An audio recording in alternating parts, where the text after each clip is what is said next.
안녕하세요. 매드토크 신일섭입니다. 오늘의 주제는 트럼프 ABC와 취임 100일 특별 인터뷰에서 최악의 ABC 언급.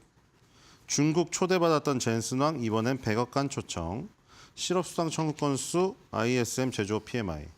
미소지온 마소 실적입니다. 트럼프 대통령이 취임 100일을 아주 굉장히 화려하게 지금 진행하고 있는데 이거 뭐 며칠마다 하는 건가요? 궁금해가지고 200일, 300일 단위로 나가나요? 아니면 뭐 100일, 500일, 1000일로 나갈까요? 그거 궁금하네요. 그렇죠? 설마 150일, 50 단위로 나가진 않겠죠? 어떻게 일기 때 어떻게 했었나요? 100일 다음에 뭐 150일 취임 파티 뭐 이런 거 하진 않겠죠? 100일 다음에 1000일 하려나? 아니면 뭐 1000일은 또 너무 긴데 그렇죠? 3년이나 되는데 1년마다 또 하려나요? 1년마다 또 할 것 같죠. 취임 1년은 분명히 할 것 같아요. 그렇죠? 취임 1주년, 취임 2주년, 취임 3주년 뭐 이런 거 할 것 같은데 100일 다음에 뭐 어떤 일수로 할지 모르겠네요. 그렇죠?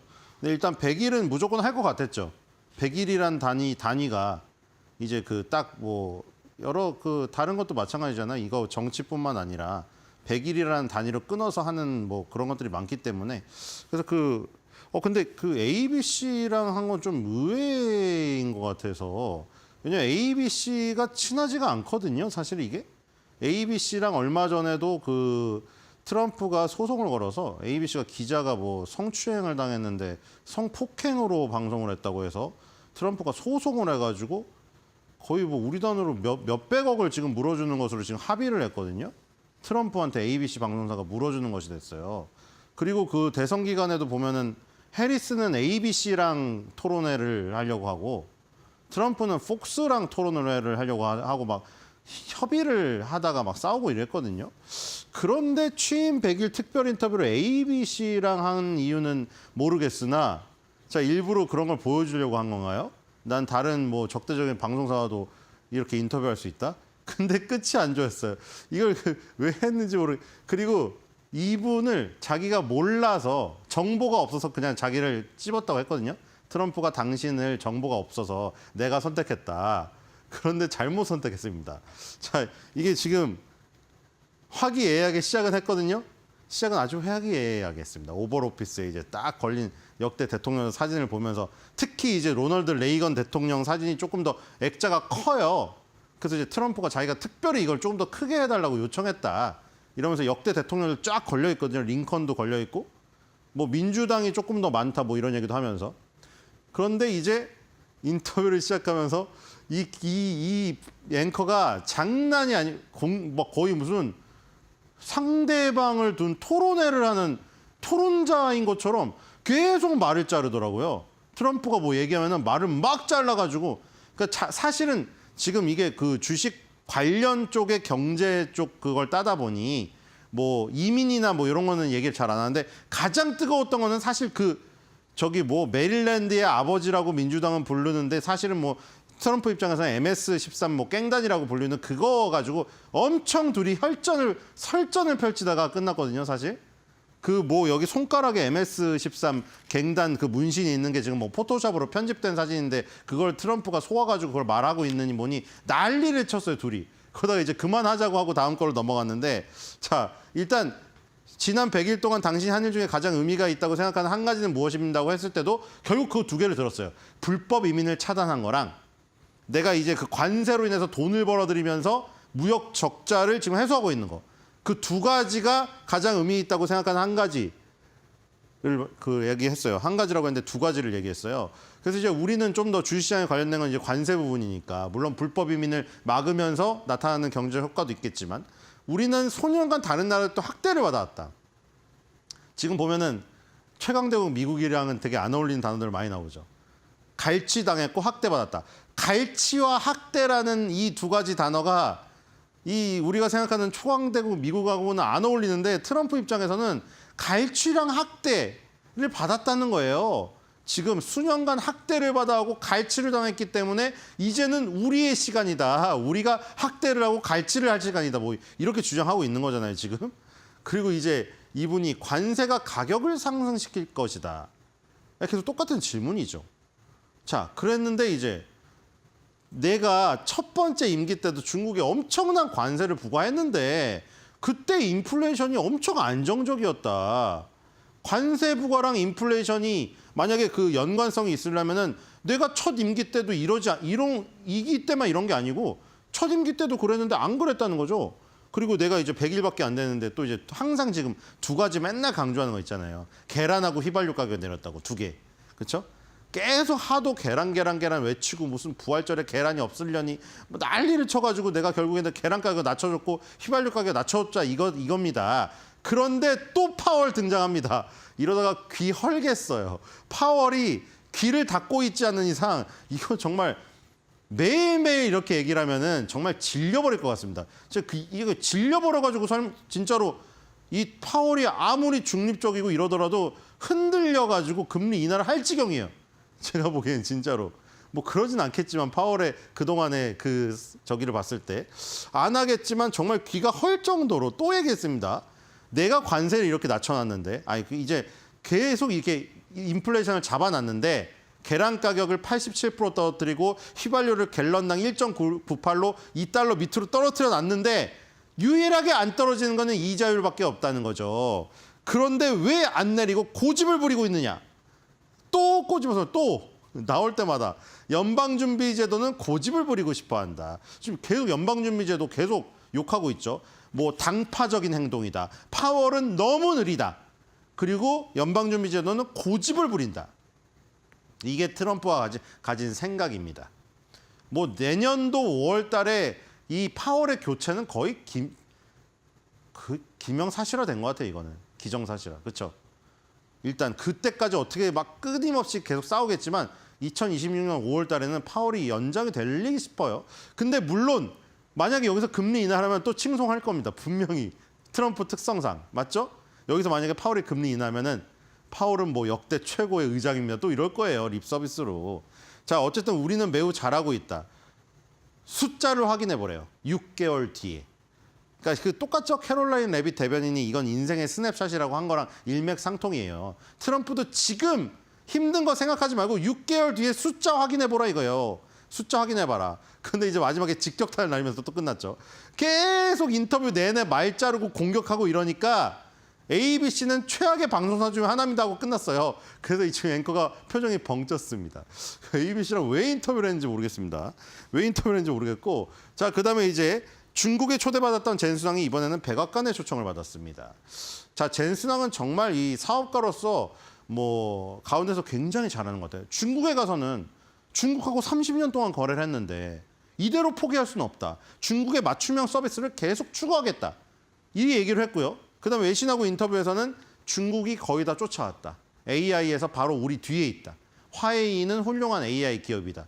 이렇게 해놓고 그렇다고 트럼프가 지금 막 다른 사람들은 자기랑 적대시한 발언을 하면 파월조차도 같은 미국인인데 FRB 의장이고 그걸 막 밀어내잖아요. 근데 젠순왕은 지금 파월처럼 그렇게 대우할 수가 없었나 봐요. 그렇죠? 지금 금리 인하 안 한다고 파월을 그렇게 계속 괴롭히고 있는데 젠순왕은 중국 가가지고 그렇게 우호적인 발언을 했는데도 내치지를 못합니다. 너무나 중요한가 봐요, 엔비디아는. 그래서 지금 엔비디아만 초대한 게 아니라 이 사실은 초대가 아니죠, 이거 사실. 초대를 빙자한 자화자찬 파티입니다. 맞죠? 지금 100일을 맞이해서 자기의 성과를 강조해야 되잖아요. 다 초대를 해가지고 이 20여 명의 그 기업 CEO를 싹 다 초대해가지고 이렇게 우리가 성과를 보였다는 거를 자랑하는 자리였죠. 그래서 당연히 젠순왕도 그거에 맞추어서 여기에 와가지고 중국에서 했던 얘기를 여기서 하면 안 되죠. 그렇죠? 여기 백악관에 와가지고 중국에서 했던 얘기를 중국하고 30년 거래했으니 트럼프 대통령님 우리는 포기할 수 없겠는데요. 이 얘기를 할 수는 없죠. 여기서는 이 얘기를 해야죠. 당연히 우리는 미국에서 차세대 기술인 엔비디아의 기술을 구축할 것입니다. 그러면서 이제 대통령 한번 칭찬해줘야죠. 대통령님의 리더십이 없었다면 이게 안 됐다. 트럼프 딱 기분 좋으면 이게 턱이 딱 치솟죠. 턱이 45도 치솟아요. 그렇죠? 그래서 엔비디아랑 이런 걸 딱 박아놨다. 자, 그다음에 이제 그 수치가 나왔습니다. 자, 실업수당 청구 건수 이거는 하드 데이터죠. 수치가 찍히는 거. 그다음에 ISM 제조업 PMI는 소프트 데이터. 사람의 마음에 대한 얘기입니다. 그렇죠? 일단 하드 데이터를 보겠습니다. 자, 일단 치솟았네요. 그렇죠? 그래프가 치솟았어요. 24만 1000건, 24만 1000건이 나왔는데 직전주가 수정이 된 수치가 22만 3000건이었습니다. 그래서 직전주 대비해서 18,000건 늘었습니다. 이건 이제 지난주께 나오는 거라 4월 20일에서 26일 이 한 주간의 이 실업수당 청구 건수입니다. 시장 전망치가 22만 4천 건이었는데 그것도 상회했습니다. 시장 전망치 22만 4천 건 상회했죠. 이건 상회가 나쁜 거죠. 실업수당이니까요. 자, 그리고 계속 실업수당 청구 건수. 요것도 지금 갑자기 요 박스권 상단을 돌파했죠. 항상 190만 건을 돌파 못하고 189만 건에서 190만 건 사이였는데 이번에는 190만 건을 슉 치솟아서 올라버렸습니다. 지금 실업 쪽은 징조가 좋지가 않죠. 그러니까 2주 연속으로 실업수당을 타먹는 사람이 190만 건이 된다는 겁니다. 그러니까 쉽사리 지금 복귀를 못하고 있는 거죠. 실업을 이제 그만 실업자의 이 지금 지위를 버리고 다시 이제 취업자로 가야 되는데 취업자로 가지 못하고 있고 새롭게 또 2주간 실업이 연장된 사람이 또 더해져가지고 지금 190만 건이 넘어버렸다는 거죠. 지금 이거는 4월 13일부터 19일까지 주간에 191만 6천 건입니다. 이건 왜냐하면 2주 연속이니까 4월 13일부터 19일부터 아까 이제 이 지난주인 4월 22일, 26일 2주 동안 연속으로 지금 실업수당을 타먹은 사람이죠. 2021년도 11월 이후에 3년 6개월 만에 일단 최고치가 나와서 이렇게 되면 200만 건 이 마의 벽에 도전을 하는 지금 형국이 되었는데 200만 건이 돌파되면 좀 좋지가 않은 지금 상황이죠. 예측치도 186만 건이었는데 186만 건을 훌쩍 뛰어넘는 192만 건이 나와버렸습니다. 자, 그다음에 이제 요거는 이제 소프트 데이터죠. 사람의 마음이죠. 요거는 이제 사람의 마음이기 때문에 물론 이거는 기업에다 물어보는 거니까 컨퍼런스 보드 신뢰지수라든가 미시간대 소비자 심리지수 같이 가게에 물어보는 거랑은 조금 더 다를 수 있죠. 기업의 그 이제 뭐 이 공급을 담당하는 관리자들이 요 수치를 보고 얘기를 하기 때문에 뭐 그냥 정말 마음뿐은 아닐 수도 있죠. 정말 내가 그 구매 담당하는 사람으로서 앞으로 이제 수요가 늘어날 거로 생각해갖고 재고를 직접 쌓는 그 과정 속에서 확인하는 데이터들이 여기 섞여 있기 때문이죠. 근데 어쨌든 48.7이다. 자, 50이죠, 기준이. 50 미만이기 때문에 수축이 계속되고 있는 거. 제조업입니다. 이건 서비스업이 아니고. 제조업 구매관리자 지수가 48.7이 나왔는데 지금 일단 50 미만인 상태고 저번에 50 이상이었죠. 좀 더 수축이 된 상태고요.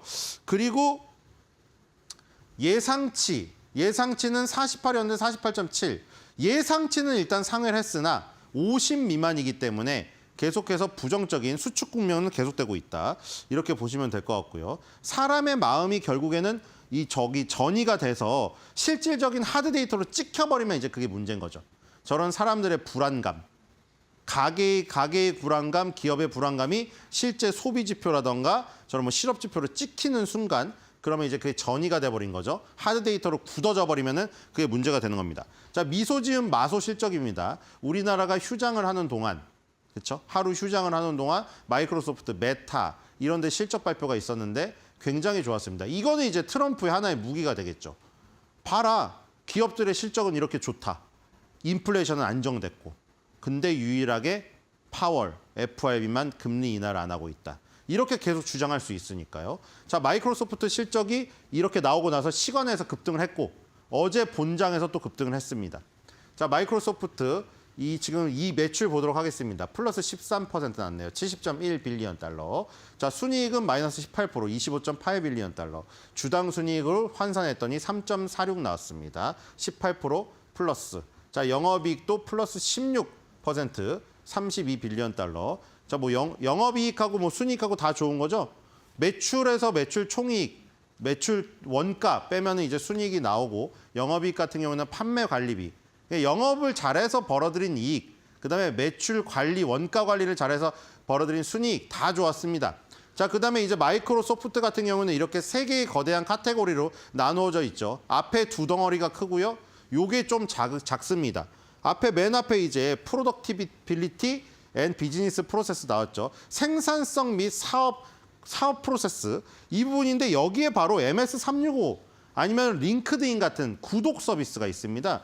아시다시피 링크드인 같은 경우에는 커뮤니티 형태로 되어 있어서 거기서 구인구직을 하는 거죠. 우리가 잡코리아라던가 무슨 알바천국 이런 데랑 다른 거는 거기는 단순히 내가 올려갖고 일방적으로 그 구인 공고를 보고 올린 그 구직자의 어떤 그 지원서를 보고 판단하는 거잖아요. 이 링크드인은 거기서 커뮤니티 서비스로 커뮤니티를 형성해서 의사소통을 많이 하고 이러면 취업이 될 수도 있는 조금 다르죠. 자기의 노력에 따라 그런 부분이 있고요. 29.9 빌리언 달러로 플러스 10% 증가했습니다. 그다음에 인텔리전트 클라우드 여기가 바로 애저 서비스가 있죠. 애저라는 클라우드 서비스를 이용해서 서버를 갖고 있지 않더라도 저 클라우드 서버에 접근하여서 개발자들이 활용을 할 수 있는 도구입니다. 그래서 애저 여기가 22%가 증가했습니다. 그러니까 인텔리전트 클라우드 이 부분 클라우딩 서비스 이 부분은 엄청난 성장을 기록했다는 것이죠. 그리고 예전에 했던 윈도우 부분 그리고 엑스박스 같은 게임 여기가 있습니다. 옛날에는 여기가 주력이었죠. 모바일 시대로 넘어오고 인공지능 시대로 오면서 이 앞부분이 커진 겁니다.